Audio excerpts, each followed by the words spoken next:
Annie, do you want to begin? Is this Well, gonna be online, we have Brenda Davis, Bryce Christensen, Cheryl Hartman, Christina Devon, Alicia Buckholz, Melissa Fisher, um, Micah Grimmett, and MCAT. And 206, we have commissionors Vero, Slotnick, and Strohmeyer, Adrian Beck, Karen Hughes, and Randy Arnold, Maddie Scott, Annie Kathy, Tyler Gurnett, Shira Scott, John Hart, Allison France, and Billy Ayers. I want to applaud for you. Yeah.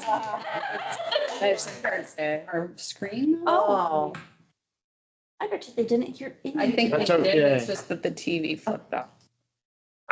how did it do that? It just sounds a mystery to me. There we go. It's a feature. Thank you. It is, it's totally the kettle. Okay, is there any public comment on items not on the agenda? Okay, consent agenda. We approve this one item on the consent agenda. Second that. Any further discussion or public comment? All in favor? Aye. Okay, we'll begin with Adrian Beck. You bet. So what you have before you today or in your board packet is a memorandum of agreement between Missoula County and United Way, Missoula County, essentially to establish kind of a collaborative partnership between the two entities around Wildfire Ready Missoula County initiative. This was started in earnest after the 2017 fire season when United Way was our financial agent for collecting financial donations for people that were impacted by that fire season. They actually collected more than the needs were in our community. And so with this excess funds, we were able to partner with them to kind of begin some work on wildfire resiliency and wildfire mitigation. And Wildfire Ready Missoula was kind of born at that time in a joint effort. But as we continue to move and build our own initiatives, we thought it important to really memorialize that relationship to ensure that we both know and understand what each other are doing and that we're doing it in a collaborative way. So this MOU is just outlining that relationship. Was this the first? This isn't the first MOU that we've done. This is the first MOA or MOU with United Way for this particular initiative, yes. Oh, thank you. Okay. It's a great thing. Let's do this. Second. Any further discussion or public comment? Okay, Public comment, little comment on this, but I'll pass it out. Just to kudos to our United Way for being responsive to the actual needs of our community and not being trapped by tradition and convention in terms of what United Ways typically do. This is actually an issue of our time, and it's fantastic to see them be expansive and responsive. And appreciate Adrian and her shop for being able to collaborate. No, it's been a fantastic partnership, and you know the public-private partnership in this particular space is quite unique, and it allows us to both operate in a space that we're really comfortable in and be value added to each other. And so Super good. How we should be behaving. okay, all in favor? Aye. Thank you. Oh, it's a Maddie Scott show. Okay. All right. So first we have to request the board approve reappointment for Katie Gonzalez and Nathan McLeod to the Big Sky Park Stewardship Committee. It would be for a new 3-year term for both of them, July 1st, 2025 through June 30th, 2028. I missed these interviews. I was gonna say, do we want to do it all? Okay, yes. All right. Then we have for the Jedi Board, for James Seabrook, it would be for a new 3-year term, also through June 30th, 2028. The Missoula Development Authority, these would be for 5-year terms through June 30th, 2030. Crazy to think all the way out. And next one is Parks and Trails Advisory Board, Jennifer Thompson, Jessica Glepke, and Jeffrey Coach for 3-year terms through June 30th, 2028. Last but not least, the Tom Green Memorial Park Advisory Group for Ava Roque. I think that's how you rock. Sorry. For a 3-year term through June 30th, 2028. Move, we appoint all these people.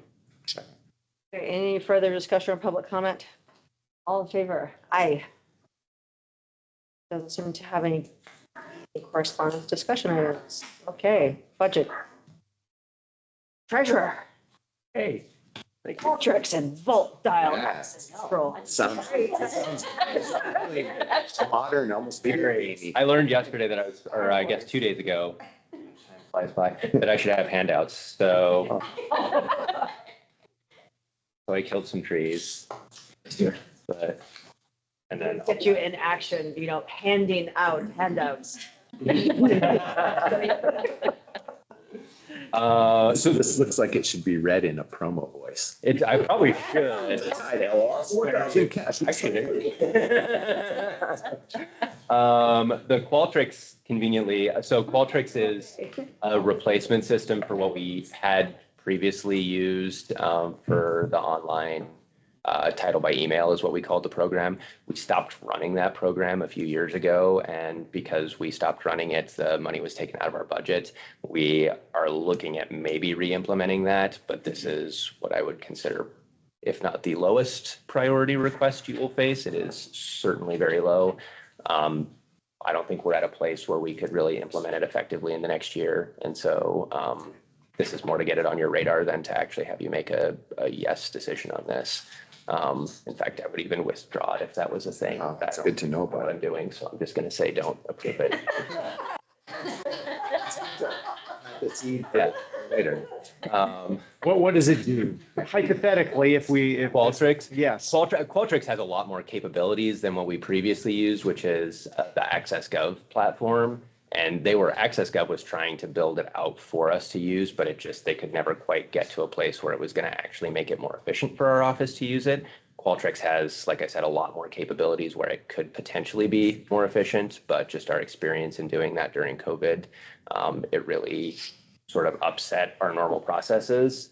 And so I think we're just really hesitant, given that our wait times have gone from 2 hours at our sort of peak post-COVID to now we're down to like 3 or 4 minutes. Yeah, So do great things routinely. and we would rather not have that trend go backwards. So I think we're just a little hesitant to reinstitute this type of system. But Qualtrics, I guess the benefit I would say of Qualtrics is it also provides the ability to do customer surveys or even community surveys. So it serves multiple functions. It just is also able to do our online title by email process. And so it potentially opens a lot more doors to other things. But for this specific purpose, I think we don't really need it this Should year. that title by email be available to anyone or just car dealers? Anyone. And so that's previously what we had been doing, but that contributed a lot to our backlog that we ultimately stopped doing that. And that was all of those people then rushed into our office to like get their stuff done. And that created a huge wait time. So it's just been a sort of cascading effect that we've done a really good job. Really, Shira has done a really good job of ensuring that we handle that backlog and get the wait times So down. not having the backlog due to the online version has allowed you to be more efficient on the in-person version. Yes, for I sure. don't think we were quite ready to roll out title by email when we did, but we were forced into that situation with COVID. And so Sure, it just sure. wasn't streamlined. So we did end up with a large backlog and Okay. large wait times for people to use the system.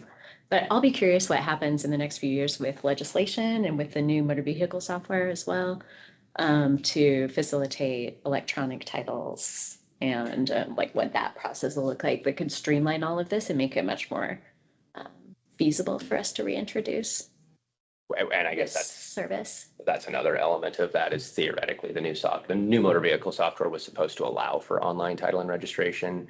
I've not seen any indication that Department of Justice is headed in that direction at the moment, but that is theoretically part of what the state's software can do.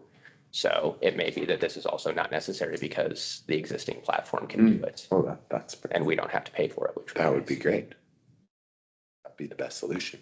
So, but that's the non-important one. So this next one, on the other hand, is really important and super, super awesome in so many different ways.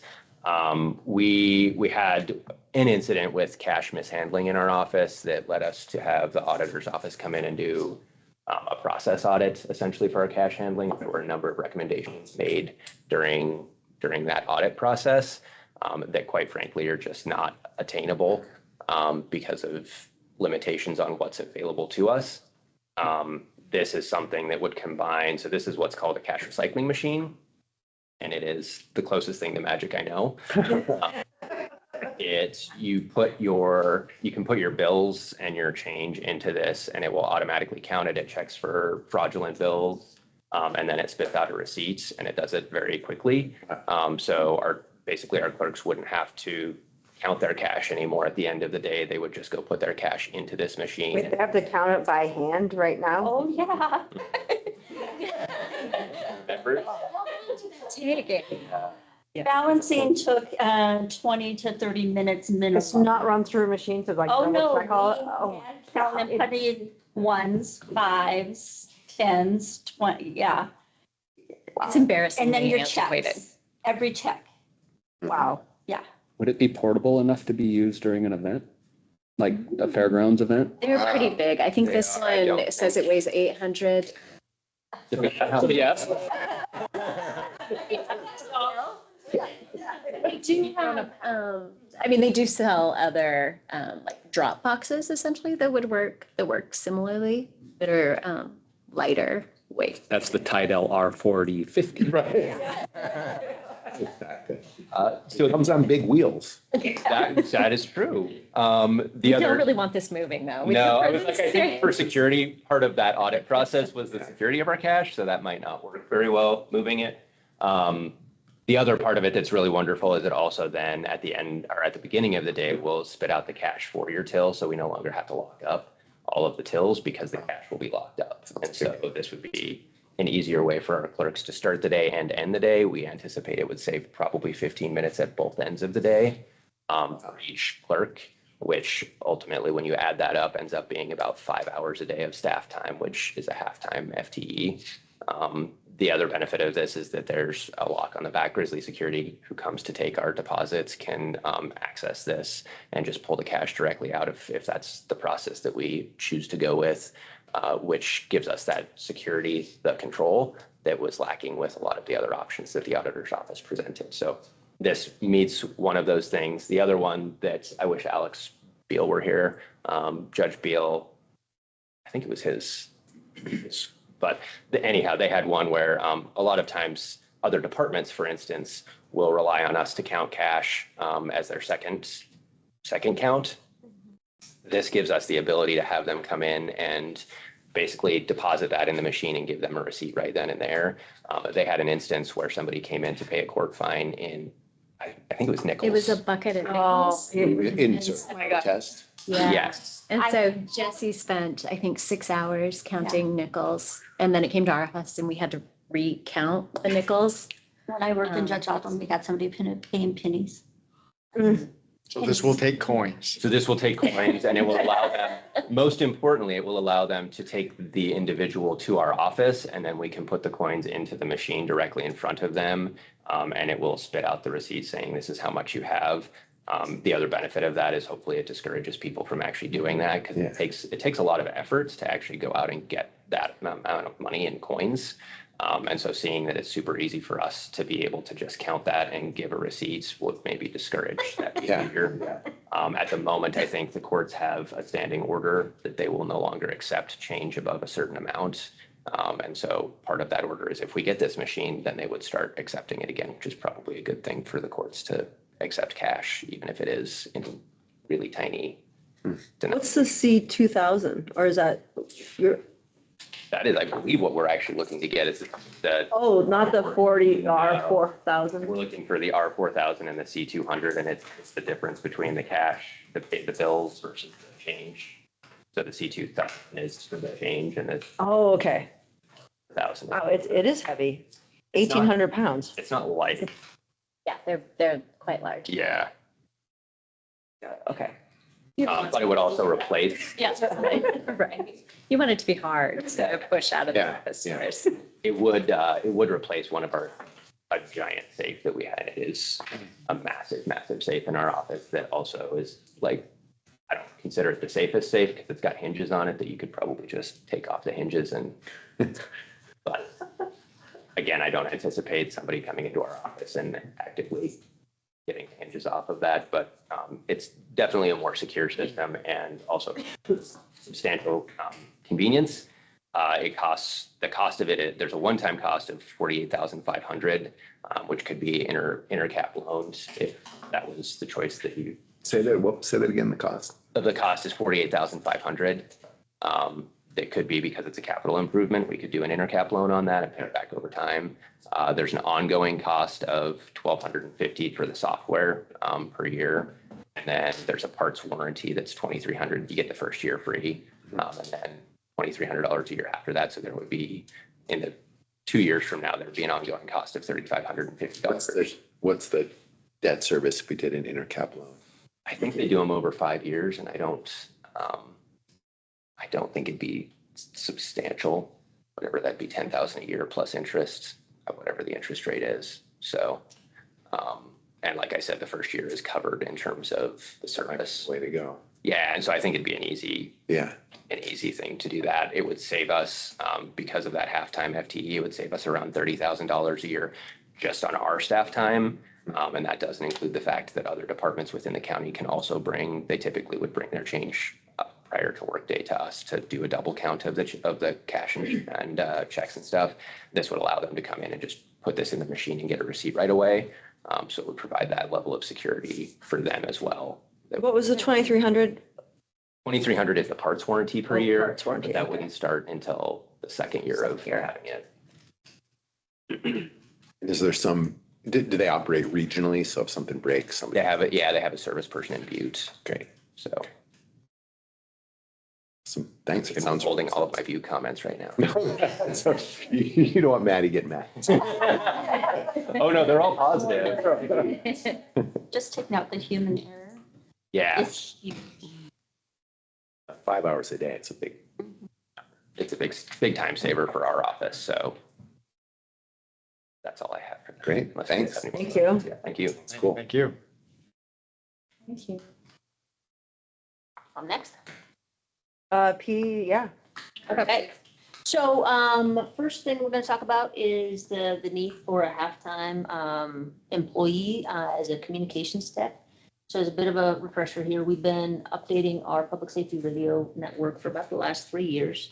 Steve Mullenhoff is our communications coordinator within our office, who is responsible for the maintenance, management, and implementation of that entire land mobile public safety radio infrastructure, as well as with this most recent upgrade, we've been working very closely with the city. And so he's taken on a lot of the responsibility of assisting the city with this upgrade, as well as they move to 800 megahertz, primarily within the urban core.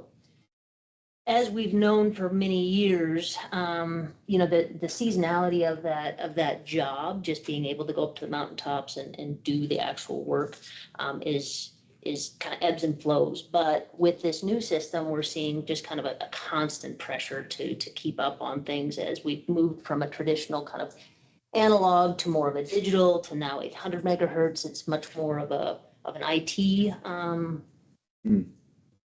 centric background rather than kind of your traditional radio tech. And so what we're looking to do is to bring on a halftime kind of variable schedule so that we can keep up with some of that ebb and flow to give Steve some capacity. But also the reality is that Steve will likely be retiring in the next year, and we need to start a pretty heavy transfer of knowledge. And so this position would enable us to begin kind of that process of not only building some capacity, but also having some backstop and some transfer. What sort of background would this person have?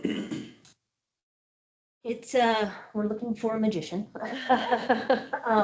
Somebody who understands not only public safety radio, but also understands kind of the IT microwave components of that. And so Wow, that's a special person. it is a special person. And so Ken Marshall and I are actually kind of brainstorming around that and are meeting next week to kind of try to figure out what kind of skill set he thinks would be compatible with kind of that IT interface.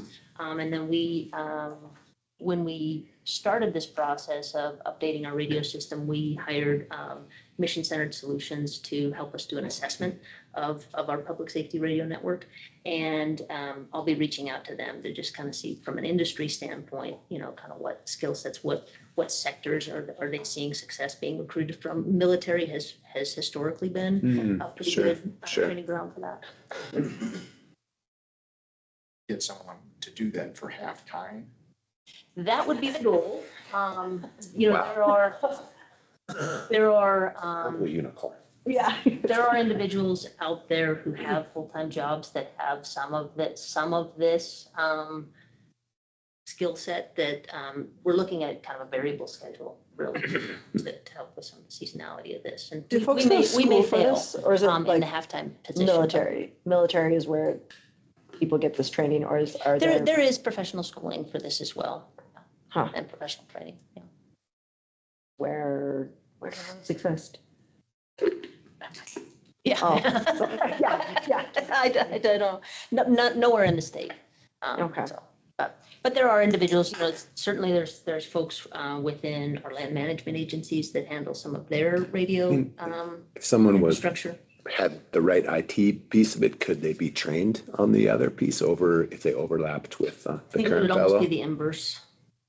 Oh, they'd need to know the public safety and then they get trained on Yeah, it. I Okay. think having a radio background, being able to learn some of the IT microwave interface components is likely a better Okay. fit, but yeah, what So the we're public looking safety for is radio just part. we're looking for the ability to try to find this unicorn, and then see how we can leverage that into our department to build some capacity, start some transfer of knowledge, and kind of prepare for an eventual retirement. Additionally, you know, we're a little premature on this, but having some conversations with the city as they're also having quite a bit of changeover within their communication shop and seeing how we can maybe pool some resources around this, so. Mm. Look, I like what you're saying about working with the city. It makes it a little easier. Yeah, and now that our systems are much more interdependent than they have been in the past with this new system, it just makes sense. The next, I didn't bring a handout, but I did bring a prop. Okay. Cool. So, this next request is for software, and it's. Right. Yeah, software, not hardware. Plug that in. Right? So, anyone who's been down into the dispatch center can appreciate that they are staring at a dizzying array of screens. And all of the screens do different things and have different cues and different bits of information and different maps and call recommendations and all of those things, except for one of the most critical things that they do, which is emergency medical dispatch. So when a caller calls into 911 and says, you know, I'm having difficulty breathing, the dispatcher, who is totally oriented to their screens, has to go to their side table and flip to difficulty breathing. And then there's scripted questions on here that help the dispatcher determine whether it's a advanced life support call, which then they have to go back to the computer to come up with the recommended resources for that, or if it's a basic life support call. And again, back to the computer to determine what are the resource requirements or recommendations for that. Additionally, this has prompted questions and instructions for the dispatcher so that they can provide some medical direction and pre-arrival instruction to any caller that happens to call in. But as you can imagine, you're in a hurry, you flipped, oh no, it's the wrong one. It just takes time. And this is an older version, obviously 2014, but we are in 2025. Most things are software based. Forget to charge that up. We just forgot to change the card to a newer one. So Missoula County has a long history of kind of leading the pack on initiatives. We were the first in the state to have text to 911. We're becoming one of the last in the state to not have adopted some form of software-based medical dispatch criteria. One of the things that we see and what we hear from our new dispatchers coming in who don't know anything about this, don't know anything about emergency medical dispatch. If you were to talk to any of our dispatchers who've been here for 10+ years, this is common. They know how to use this. It's like their other hand over here and they can flip to it. But this tends to be the biggest barrier for some of our newer dispatchers coming in. They have to spend 40 hours in classroom just to learn how to navigate through this and how to troubleshoot through these cards. And if we go to a software-based system, the training is all integrated, the recertification is all integrated. And so not only will we save a significant amount of time on the front end with our training, we feel that it's just a better end result for not only our dispatchers, but for the public. This is Priority Dispatch we've been being asked by our medical partners in the community to be looking at this for many years. The evidence shows that we can reduce the amount of time that it takes us to actually get to a dispatch, get to a recommendation by about 30 seconds on the average, and in some cases up to a minute. And that's a big deal. So it's not cheap. Initial implementation is $135,000, which then puts it on all of our consoles, does all of the onboarding, all of the training, all of the licensing, and then has an annual about $11,500 software fee annualized thereafter. We have the ability to pay for that one-time kind of implementation fee out of the 911 trust, but the ongoing maintenance would come out of the general fund. Say the ongoing number again. 11,500. But the 135 comes from. 135 one time. We would do a transfer from the trust. Okay. And why have we been so slow to, or like, why are we the last to? Well, we're not the last by any means, and yeah, please don't. I didn't mean to make it sound like that. Because we're just so good at flipping. Of our peer public safety answering points across the state that are of similar size, most of them have gone to a software-based Priority Medical Dispatch. There are still dispatch centers in the state of Montana that don't even do this. So. What they just, Good luck, they say good luck. Yeah. an ambulance is coming. Yeah, and you know, they get the basic information, they page the call, and then they disconnect. And we pride ourselves on staying on the line, especially, I mean, you know, you can get your childbirth instructions right here. And we do have dispatchers that assist in delivering babies over the phone and certainly providing CPR instructions over the phone. And being able to do that, we think is good customer service. But we think that being able to use software and kind of jump into the next technological age, we'll be able to do that even better. Thank you. Okay, PDS.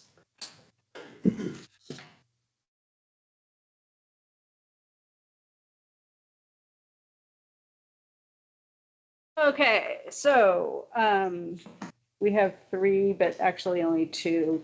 Chris told me not to talk about the hiring one, but I can explain it anyway.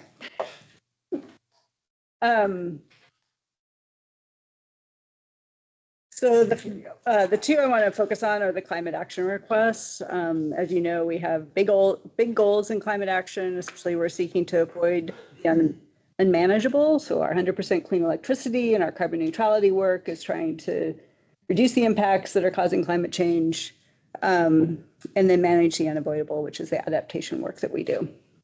So county commissioners have passed resolutions in this regard. And we essentially have within PDS two positions that split their time between these three primary initiatives, a program manager and a climate action program coordinator. We extend our resources. We don't do this alone. We work with the city.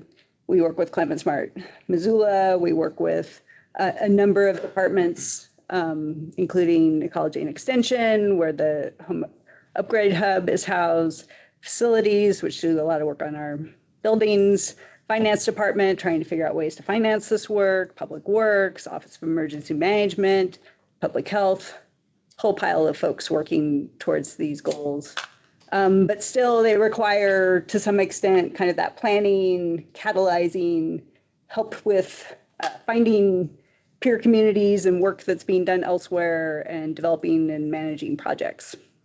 So this request would create a second climate action program coordinator in PDS to enhance our capacity within our department, but with departments across the county to really start to implement that new county operations quality plan.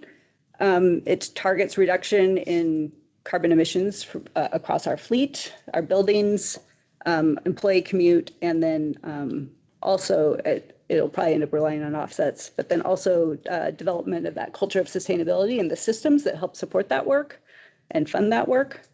Again, there's important investments to be made in the facilities department and probably the fleet as well to catalyze this work. But there's this need we find in working with departments to help get these programs off the ground, make sure that folks are aware of what the county's policies are, help when we're developing new facilities or doing renovations to incorporate our policies and get the outcomes that we want. So that's that. The ask would be the personnel ask, ongoing personnel, and then operations, so training, phone, tech, desk, et cetera. Questions about that one? Okay. The other request for climate is an enhancement of the contract that we have with Climate Smart Missoula.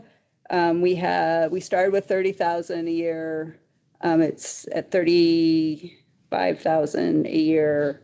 Both the city and the county contract with them to help advance our goals, particularly around the 100% clean electricity and climate adaptation. So examples of their work are their leadership on the wildfire smoke ready efforts, Electrify Missoula, the clean energy workforce campaigns. They've been integral in supporting the home upgrade hub, which was supposed to have, with the grant, was supposed to have quite a bit of money to help support that, and that's gone away. They help coordinate the advocacy groups that press on these efforts. They've been integral in setting up their plans for 100% clean electricity and helping us think Green Power program, but what other things do we need to be doing? And trying to figure out which of those options are the most viable for us to pursue. They also host a lot of the public education and engagement events like Wildfire Smoke Ready Week, Climate Solutions Week, and the Clean Energy Expo. What we're asking for is an increase of $5,000 to $10,000 a year. We just set up to $10,000, but we haven't negotiated kind of the contract for the coming year, and it kind of depended on whether or not we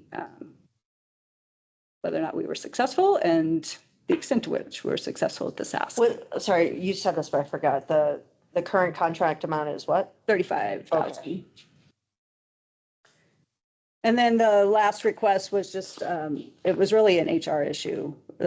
We had a new hire that came in with the bargaining unit, when you move from one position to the next, it sets your pay, and it ended up causing an equity problem with 3 existing employees who had more experience, more education, and were going to get paid less. So that's just the adjustment. It's the cost of the adjustment. That one absolutely needs to happen. Yeah, that one has been approved. That's why I'm not. Okay. Oh, I was like, yeah. For some reason, it came out on the list, so. Yeah. Thank you. Yeah. Okay, Billy, fair. Or, Come on, Billy. All right, I do oh, not sorry, have enough handouts for everybody, so I'll start this round. sorry, Randy, Sorry. I saw it fair and my brain just. Great. You're going to see me do the same thing. So we have from Lands, Culture, and Recreation, you'll see me a few times, but like to Fairgrounds, we have 3 requests. Thought we'd start with the hardwood floor refinishing. So with the renovation of the Fairgrounds, we had these, what some have called kind of that crown jewel, that commercial building, that really beautiful space. Has this really wonderful wood floor, and so does the Home Arts. We've seen this really crazy increase in rental of those spaces. So with Billy's help, we went back to looking at rentals in 2022 from 12 rentals, just shy of $28,000 in revenue, to now seeing in what's this, 2024? 2025. 2025, 22 events, just shy of $92,000 there. Home Art similarly seeing this really increase in rentals of those spaces. And as you are probably aware, those spaces are now hosting weddings. There's some reason to believe there might be dancing occurring at some of these locations. And while these aren't, we can't force those to be sock hops, they do have an impact on these floors. We do have some policy in place to reduce impacts, so. No pour meals allowed? Yeah, we're careful on staining materials, what you can attach to floors, but nonetheless, It's no there's. glitter. Yeah, no glitter. And it's just, they're really cool locations. They're getting a ton of use. There's a significant increase in the rental of those places. It's now well-known from party planners, event managers, that these spaces are available. And we're almost booked year-round in all of these sites. So with that in mind, Monty came to us during our budget requests, just forecasting, we're going to need to refinish those floors. And it's not cheap. So looking at refinishing one of those floors, current estimates at today's values, we're looking somewhere between $4 and $6 per square foot. The two together are about 16,000 square foot of floor space. So what we've proposed here is just to set aside some money each year as a fund mechanism, so that when it comes time for us to refinish those floors, we don't have to come and make a big ask. So we're estimating setting aside about $25,000 a year, so that every 4 to 6 years we can go to refinish one or both of those floors as needed, and it'd be a revolving pot of money we can use to grab when we need it. Fairly simple, I think. Like the planning. The next item is extending the Western Montana Fair from 6 to 10 days. And I think what I would prefer to describe that is continued exploration of extending that. So a couple of years ago, and Billy has the history on this, we used to be, where were we before? We were 5 Years days. ago. At 5? 5, we were 6, 10 years ago. Then we went down to 5 because it wasn't performing very well. And now we went to 6 last year. This will be our second year at 6 days. But, having a party on a Tuesday isn't as successful as having a party on a Friday and a Saturday. So we see the revenue 8 times increase if we go to another weekend, which would lead us into that 9-10 day range, which is equal to other communities of our size. They've done that a long time ago, and then communities bigger than us are actually 3 weeks or more. So And the headache and expense? yeah. So the thing is that it actually diffuses the expense a bit, because right now, like for instance, our Sunday event right now, we set up all night. All that cost is spent into making one day's activity on the Sunday afternoon. So recouping the revenue is very difficult. If we were to take that Sunday activity, move it to the weekend before, that setup now is diversified over to maybe 3 days of activities. And we have 3 now revenue generating days that are usually higher on a Friday, Saturday.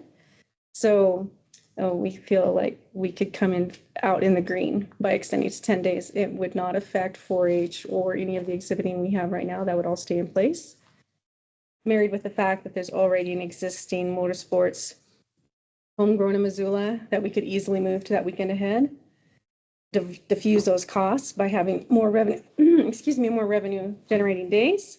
Gives us, our nonprofits, more ways to collect money, and because for every sponsor dollar we get at the fair right now, about $10 is returned back into the community. And it would just allow us to, diversify the fair.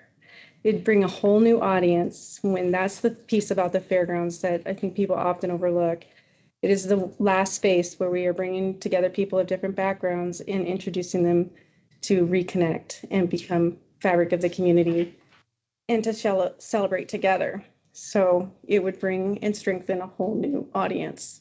So is this more of a policy rather than a budget decision, or what's the budget? It really is a budget question for us. Billy proposed this. She came to me with this conversation last year. And because we had just opened up the grandstands for the first time, and because we had the music festival coming on for the first time, and I wasn't certain that we had the necessary staff and infrastructure to support going to 10 days. It's one of those conversations where once you reach a threshold, suddenly you find all sorts of unintended consequences where it really requires an entire ecosystem of people out at the fairgrounds to respond to this increased number of days. It's not a simple thing. It's just extend a calendar date. So knowing that, I asked Billy to let's pause for a little minute. Let's get the grandstands redevelopment under our belt. Let's get another fairgrounds year under our belt. The proposal really, when you pencil out the potential here, it's a potential revenue positive. But the fiscal year 26 request is on the heels of this upcoming fairgrounds year. As we explore this and continue to have conversations with the nonprofits and our partners and everybody that needs to be a part of this, if we continue to see a green light and exploring this and moving forward, we actually would need the funding in fiscal year 26 to put the capital outlay, to bring the resources in. We wouldn't generate that revenue or realize that until fiscal year 27. So it's a planning cycle where we need to request the funding now. It's likely to be revenue at a minimum revenue neutral, but there are a lot of stressors in this. If you go to the first page, you'll see we kind of broke it down into that benefits and barriers. It could be a pros and cons, but it is really stressful on staff. Our current model, which I'm going to get to in just a minute, is built around meeting the need of this one-time, once-a-year big event, and extending that to 10 days is not an easy ask. Our nonprofit partners that have all the volunteers in that space weren't necessarily prepared to ramp up all that volunteerism. Billy and her staff said, well, we have a potential solution for that, so they did the mission matchup. The mission matchup was to generate, which was a resounding success, was to generate more public interest in volunteerism to connect to these nonprofits, which then bolsters a greater support that they would actually have 10 days worth of volunteers to support them through that. They would make more money, but they need to have the volunteers. So what we're going to explore this summer with 4-H and with the concessionaires and with our partners is what does this look like if everybody has to expand a little bit? And then we have the following year to really prepare for that and implement those strategies by earlier conversations, setting expectations. There's contract increases with city on police. There's changes in medical response. There's changes. The entire system, that ecosystem, has to adjust to what seems like a relatively minor change, but it's a pretty significant adjustment. So we'd love to get there. We really think there's some really cool advantages. The carnivals that we compete for are interested in seeing this. They see a potential revenue generator for them. I don't think we'll lose the carnival, but there is some risk that if they have a better product, a better market, then our preferred carnival vendor might go somewhere else. Rather than stay here. Rather than stay here for 6, they've got 10-day opportunities elsewhere, and so we might lose preferred. There is some risk in that, but I don't think that's that big of a deal. So I want to make sure I've got this right. Basically, there's an initial outlay. And if we can come up with that, we get to a point in year 2 where this thing is either a revenue generator or revenue neutral. That would be our guess when we pencil this out. And for me, it's honestly less about the revenue generating piece. Is our community ready for, and do we see the benefits from operating in 10 days? There's some really cool benefits when you can separate the program out. You have a little longer experience at the fairgrounds. We already have an open campus that people can come and go. There's a potential that it means that the cost of attending events at the fair go down as we can spread the cost of the event over, which makes it more approachable. It just turns into a 2-weekend longer experience for the community than what they've generally seen as this. How do we, and I'm not questioning, you guys absolutely have all that domain expertise. I'm just curious how we can be certain that the market is there, that for a typical Missoulian, I mean, like, yeah, I went twice during the week. I don't need to go a 3rd time next week. The actual market is there to support 10 days. How do we know that? Well, we are just kind of the Missoula County Fair right now. And we need, with our continued success, which, kind of brought the music festival in and some other pieces that you're kind of those testaments to our success. Those pieces, as we broaden to become more of the Western Montana Fair, I think there's new market that just hasn't been tapped. So do we have to do new marketing? Yes, this would require just more aggressive marketing and to surrounding areas. Yeah. And we've never actually done anything but organic. baseline marketing to this point. So this is our first year where we're putting a little extra money in 2025 towards marketing. But marketing is a year-round story. Now with the way that like, for instance, the people are viewing the fairgrounds, when they hear the name fairgrounds, they used to think, hey, 5 days, dust it off, put it back. Now, fairgrounds as an asset, you don't even need an address. If you're hosting an event at the fairgrounds, they know exactly where it is. And we have this crossing over of different events at the same time, and they're just seeing phenomenal record-setting attendance by renting a building at the fairgrounds. So the fair brand is going to expand ahead of the fair with micro front-loading events such as the Mission Matchup, our new golf tournament that we'll bring in 2026. We'll have things that constantly tease up the fair through 12-month process of marketing. So if you can elevate that marketing year-round, you don't have such a lift in front of your first 5 days. So that's why right now we're looking for a copywriter to help us tell that story that will stay with you and you will tell to your friends. And there's so many facets and nicks and crannies of the fair yet to be explored, so that it becomes that unofficial reunion spot for the community. It becomes that big corporate picnic that is for every business that in Missoula to actually shut down for the day or bring them over in the evening and celebrate. We do currently have some constraints, I would describe as constraints in scheduling around the 6-day fair. There's currently some jockeying going on when you put those signature events during the evenings. There's some logistics around the motorsports activities and when those might occur, and then time to then shift over to rodeo dirt that you need for the remaining portions of that. By spreading it out over 10 days, we have a much better opportunity to have both signature events around the motorsports on one weekend, and then also the signature events on the weekend for the rodeo, and split that audience out over that time.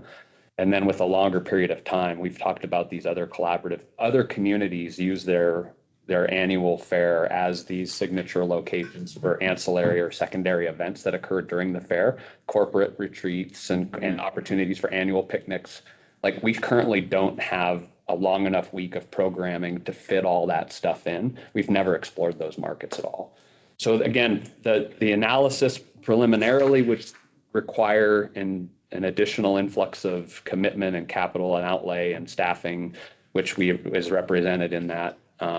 We think we'll get it in return. But more for me is this coming summer are all of our partners and the rest of the ecosystem ready to step up into that space. We don't want to independently, unilaterally make this decision and have all of our partners be like, thanks a lot. We weren't ready for this. But to explore that this summer, we need to be prepared with the budget necessary to make that jump. Thank you. So this final request is titled Fairgrounds Operations Manager. So I was intentional in describing the hardwood floor refinishing and a potential extension of the fair first so that we could have some more conversation and update all of us and remind ourselves of the growth and vision for the fair and the fairgrounds. A piece that we didn't talk about as much when we were focused on the fair event is just how much the fairgrounds have grown throughout the year. With that renovation, we're seeing this steady and significant increase in rental and public use. We see these other events coming on. The Zootown Music Fest, College Rodeo is back in the spring. We've been talking about other elements that we'd like to bring on for 4-season programming. We're currently working with the Curling Club about the potential for a pop-up curling facility in the winter, just in time for the Olympics. We've described that as a potential kind of Lilyhammer winter market place where you would go and spend some time in the winter. That's only to describe how could be and very likely will be, rather than one big fair event in the summer, multiple events throughout the year, where there's these other signature events.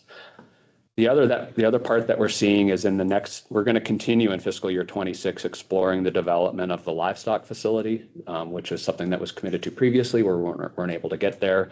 And the need for, once that facility is all the time and energy into the coordination about developing that, in addition to the eventual operation of that facility. And then the role that the fairgrounds plays in the Midtown Master Planning and Midtown Association and that community vision for the fairgrounds to serve as a central park. And when you hear the community talk about that central park, we're already seeing that now from high school students and walkers just enjoying the fairgrounds every day to it becoming this place eventually where, not unlike a Caris Park, you could expect to go to the fairgrounds on any busy weekend in the summer and something's happening. You could take your blanket and lay out at Playfair Park, go to Splash with your kids, and there would be music or a food truck or an event or something between the Butterfly House, Glacier Ice, and the rest of that facility. We're not too far from that. We have a lot of that happening now. To build that expectation that there's something always going on requires the whole team needs to adjust to that. Without any criticism, and actually just a great sense of appreciation in this past year, I've been watching and learning how our current fairground staff meet all of these demands. And my rudimentary back of the napkin assessment is that their staffing is really, really right sized, and it's the same number of folks that they had pre-renovation. They are right size for where we were before we renovated the fairgrounds. When you add the renovation and our growth and everything we've already seen in the last couple of years, let alone where we're going, we're understaffed. So my evaluation in the last year has been trying to figure out, where would you put that? Where do you need the staffing? To their credit, some of the indications that I've seen for being understaffed is that they have this really cool strategy of meeting the need of that big signature event in the summer by bringing on seasonal staff. They bring on a whole bunch of interns. There's a bunch of onboarding for that, and then they get as much out of them as they possibly can for that event. And then on the backs of overtime and a lot of stress and comp time, they lick their wounds and they try to make it through the rest of the year to make sure, and they do a wonderful job. It's a high stress environment for a short period of time. But what the fairgrounds has become in the last couple of years is that that's not the only event. They have events throughout the year. They have rentals now every single weekend. They have maintenance responsibilities to keep up throughout that year. So I've been working with Monty and his team to build some additional capacity in the maintenance side of things. On the fairgrounds operations side, Billy and I have been talking a lot about where would we put additional capacity if we needed to. So this request is really to address what I'm seeing, which is that Billy is really doing two jobs. Through the development and the redevelopment of the fairgrounds, we did have the development director position there. That was somebody that was able to oversee the operations of the fairgrounds and through the development. That position left at the same time that I came on. I assumed some of those responsibilities, but I have not been able to assume the responsibilities of on-site management and oversight. So what Billy's been thankfully willing to step up to for this last couple of years has been both event operations manager. So I think you and I I think we'd all share this notion that when I talk to Billy, every time I talk to Billy, she's got a new great idea, a great way to connect, a new way to generate opportunities for the community to connect. And they are implementing those things miraculously every time they come up with some new great idea. The challenge is with each of those, there's sponsor development, coordination with the foundation, funding those things. The backside of that is the administration and the oversight, the policy, the risk, the legal, the contracting. She's handling all of that, plus budget, plus management of staff and supervision. I really see separating those two roles. And leaving Billy and offering to Billy a space to operate as that creative director, where she's continuing to do what she's doing, which is what she was hired to do, event management and that sponsorship development. So her role it gives her some space.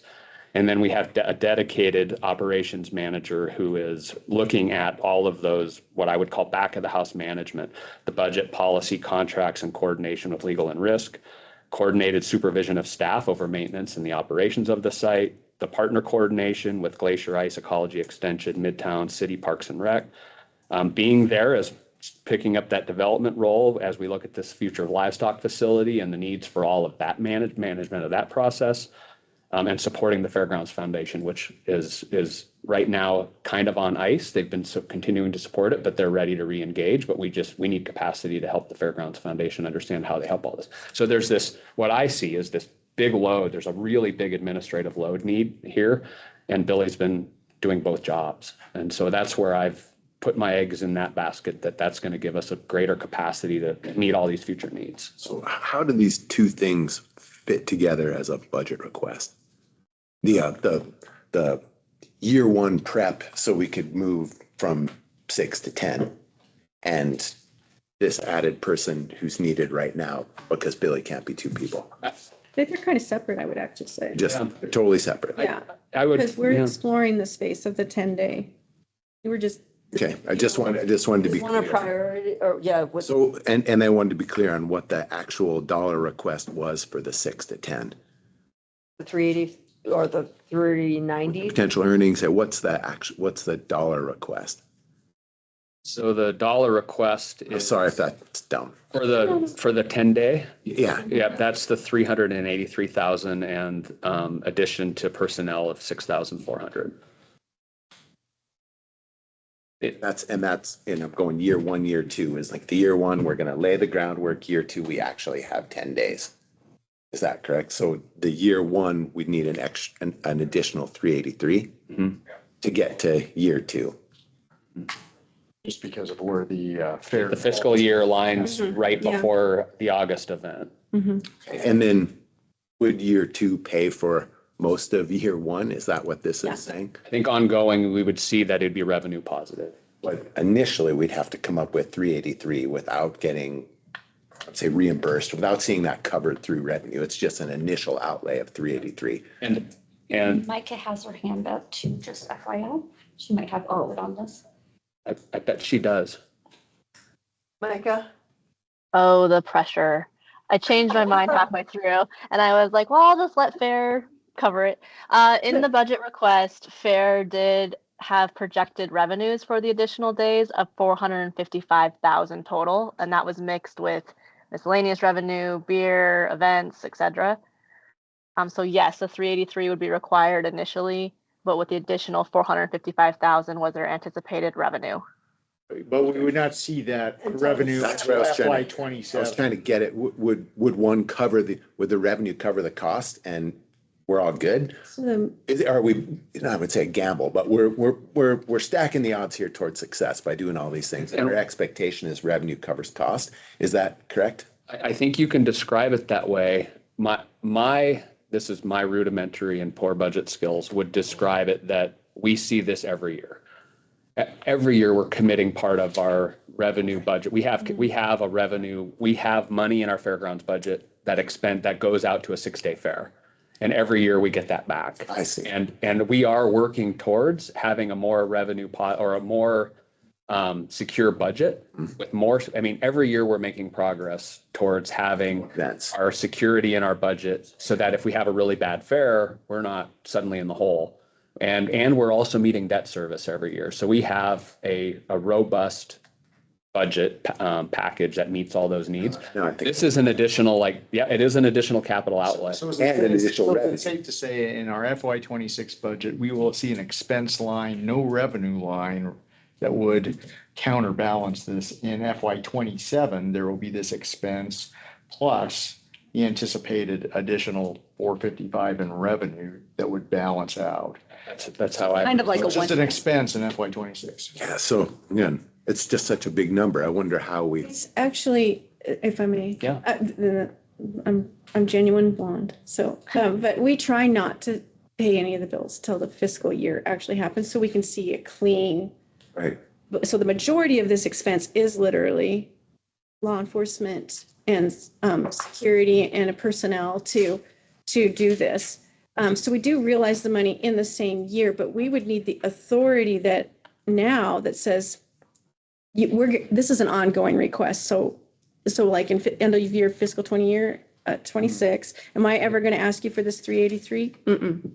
But by 27, I only have 15 days to say this is a go, because July 1st. Timing doesn't work. Yeah, Got so it. I'm not going to, or the fair isn't going to spend this 383 in 2026 because you decided to let us go ahead and do a 10-day fair, and our volunteers and everybody else is like, okay, we can make this happen. So I'm out of my depth here a bit. This would be more of a finance question as to cash versus accrual accounting and how this would all kind of shake out from an accounting standpoint. But I hear you in terms of we would actually not maybe be. You wouldn't be out the 383.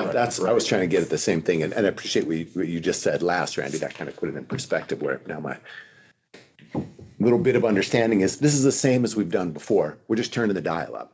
We're just going to spend more at the outset with the expectation that we make more at the end. And this is how we've done it in the past. We spend to put the fair on, and then we gather revenue at the end. We're just turning it up. You still have litigation Yes, we strategy. do. And I have a hard stop. I got to be somewhere in one. Thanks for your questions and Good luck. thank you. Thanks. John, is this one where I should put off where I'm supposed to go? Well, I can cover it in a couple minutes. I'm gonna talk about a new lawsuit that was filed last week. Your decision to approve the storage units Okay, thank you. We'll go, I'll let him know I'll be late. in Roman Creek, and we're gonna talk about litigation strategy involved in defending the lawsuit, so I recommend the board close the meeting to the public so that we can have a frank discussion. So we're gonna close the meeting. Is there a second? Second. Okay, all in favor? Aye. Thanks, everyone. Thank you. Thanks, John. I just needed to know if I checked something up.